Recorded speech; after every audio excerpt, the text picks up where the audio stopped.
ஒரு கோடைக்காலத்தில் காமார்புகூரில் உள்ள வயல் வரப்புகள் அனைத்தும் கனத்த மழையினால் நிரம்பி வழிந்தது. ஏரிகளில் நீர் நிரம்பி வழிந்தது.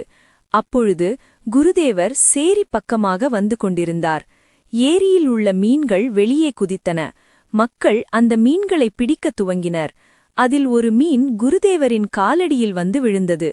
இந்த மீனை பிடிக்காதீர்கள், கொல்லாதீர்கள். இது எவ்வாறு என்னிடம் சரணடைந்து விளையாடுகிறது என்று பாருங்கள். இதைக் கொண்டு போய் யாராவது ஹல்தார் ஏரியில் விட்டுவிட்டீர்களானால் நல்லது என்று குருதேவர் கூறினார். பின்னர் குருதேவரே அந்த மீனை எடுத்துக்கொண்டு போய் ஏரியில் விட்டுவிட்டார். வீடு திரும்பிய பின், இவ்வாறு ஒருவர் அடைக்கலம் தேடினால் அவர் உய்வடைவார் என்று கூறினார். குழந்தாய், என்னுடைய ஆசியின் மூலம் பூரண ஞானத்தை நீ பெற முடியுமானால் நான் உன்னை மனப்பூர்வமாக ஆசீர்வதிக்கிறேன். மாயையின் பிடியிலிருந்து எவ்வித உதவியுமின்றி மனிதன் தன்னை விடுவித்துக் கொள்ள முடியுமா? இதன் பொருட்டே குருதேவர் கடினமான ஆன்மீக சாதனைகள் புரிந்து அதன் பயனை உலக மக்களின் உய்வின் பொருட்டு நல்கினார். இறைவனிடம் பிரார்த்தனை செய்தாலும் செய்யாவிடிலும் மனம் புரிந்து கொள்ளாமல் தூய வாழ்க்கை வாழ்பவன் இறைவனை நோக்கி வேகமாக முன்னேறுகிறான். மற்றவர்கள் இறைவனை பற்றி நினைக்க முயற்சித்தாலும் அவர்களுடைய கைகளும் கால்களும் கட்டப்பட்டிருப்பதால் உலக பந்தங்களிலிருந்து தங்களை விடுவித்துக் கொள்வது அவர்களுக்கு மிகவும் சிரமமாக இருக்கிறது. அன்னையின் பக்தை உறுத்தி தன் மகளை மனம் செய்து கொள்ளும்படி அன்னை கட்டளையிட வேண்டுமென்று வேண்டிக் கொண்டார். அதற்கு அன்னை கூறியதாவது: வாழ்நாள் முழுவதும் ஒருவனுக்கு அடிமைப்பட்டு கிடப்பதும் அவனுடைய சொற்படி ஆடுவதும் துன்பமில்லையா? மனம் செய்து கொள்ளாமல் பிரம்மச்சரியம் காப்பதில் சில அபாயங்கள் இருக்கின்றன. இருப்பினும் ஒருவருக்கு மனவாழ்வில் விருப்பமில்லாவிட்டால் மனம் புரிந்து கொள்ளும்படி கட்டாயப்படுத்தலாகாது. இதனால் வாழ்நாள் முழுமையும் உலக பந்தத்தில் உழலும்படி ஆகிவிடுகிறது. துறவு என்னும் லட்சியத்தால் ஈர்க்கப்படும் பெண்கள் பிரம்மச்சரிய வாழ்க்கை வாழ்வதற்கு ஊக்குவிக்கப்பட வேண்டும்.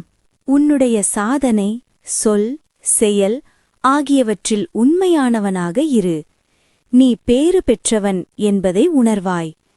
உலகிலுள்ள அனைத்து உயிர் வகைகளின் மீதும் இறைவனுடைய கருணை எப்பொழுதும் பொழிந்து கொண்டிருக்கிறது.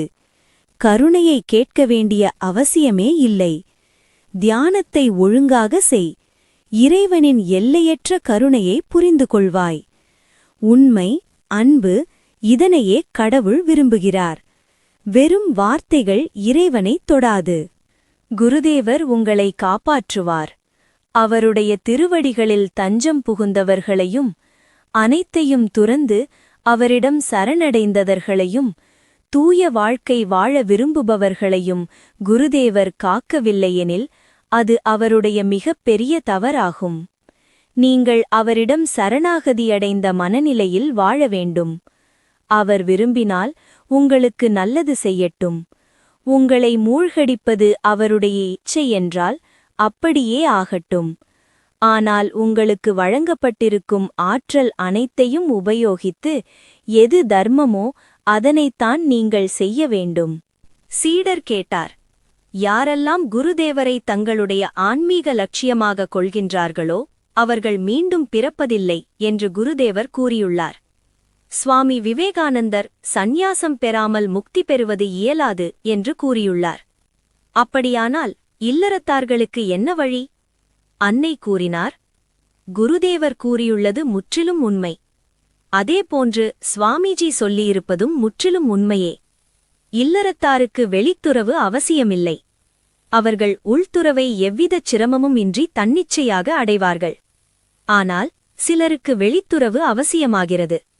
எதற்காக பயப்பட வேண்டும்? குழந்தாய், குருதேவரிடம் சரணடை. அவர் உனக்கு உறுதுணையாக இருக்கிறார் என்பதை எப்பொழுதும் நினைவில் கொள்.